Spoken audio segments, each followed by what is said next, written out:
केंद्र का बजट सुनकर लोगों के नीचे के पांव के नीचे से जमीन खिसक गई। आम आदमी दुखी और परेशान है। सबको लगता है कि जब पूरी दुनिया में पेट्रोल, डीजल और गैस सस्ती है तब हिंदुस्तान की सरकार अपना बजट लेकर आती है। और जो महंगाई को रोकने में सबसे बड़ी भूमिका अदा करते हैं, पेट्रोल, डीजल और गैस तीनों ही सस्ती नहीं हुई। $69 प्रति बैरल पर इस वक्त क्रूड ऑयल के दाम है। आज तक कभी इतना सस्ता नहीं हुआ क्रूड ऑयल। जब क्रूड ऑयल $69 प्रति बैरल पर आ गया और फिर आप है ना जो पेट्रोल डीजल सस्ता नहीं कर रहे, आप अपने मनमानी करने पर आ गए। आप मुझे ये बता दीजिए, प्राइवेट सेक्टर में करोड़ों लोग काम करते हैं और प्राइवेट उद्योगपतियों को तो सब कुछ मिल जाएगा, लेकिन उसके यहाँ जो एम्प्लॉय काम कर रहा है उसकी सिक्योरिटी कौन करेगा? उसको 2 लाख पैकेज वाले आदमी को आप है ना जो 10,000 रुपये में काम करवा रहे हो, उसकी सिक्योरिटी को लेकर आपने कुछ नहीं कहा। महंगाई रोकने के लिए आपने कुछ नहीं कहा। आपने आटे पर टैक्स लगा रखा। लोग उम्मीद कर रहे थे आटे से टैक्स हटाएंगे, ये जो फूलिया होता है ना जो गांव-गांव में बिकता है पॉपकॉर्न, उससे टैक्स हटाएंगे। कहीं टैक्स आपने हटाया?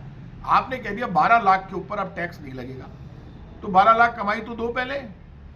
कमाई कुछ नहीं है। रोटी नहीं खाएंगे लोग, अब एलईडी खाएंगे। एलईडी सस्ती कर दी, कारें सस्ती कर दी। कार कौन खरीद रहा है?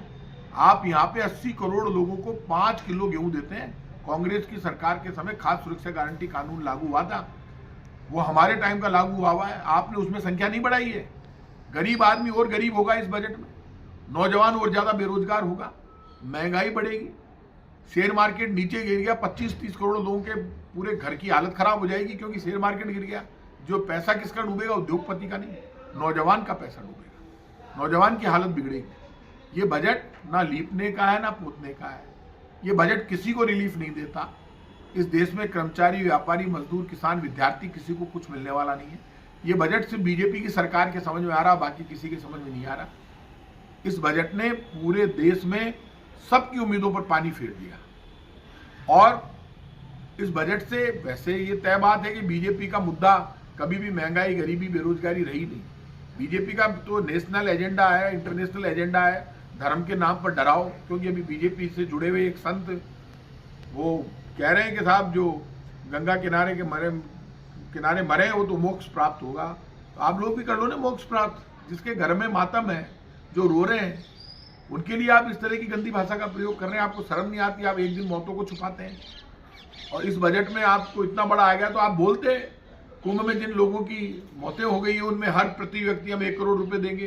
जो घायल हो गए उनकी अलग से मदद करेंगे। भविष्य में इस तरह की घटना नहीं हो उसके लिए हम इतना पैकेज जारी करेंगे। कुछ किया आपने? आपके कोई मतलब नहीं। ये बजट महंगाई बढ़ाने वाला है, गरीबी बढ़ाने वाला है। इस बजट से इस देश की जनता को कुछ नहीं मिलेगा। ये बजट बिल्कुल निराश करने वाला है।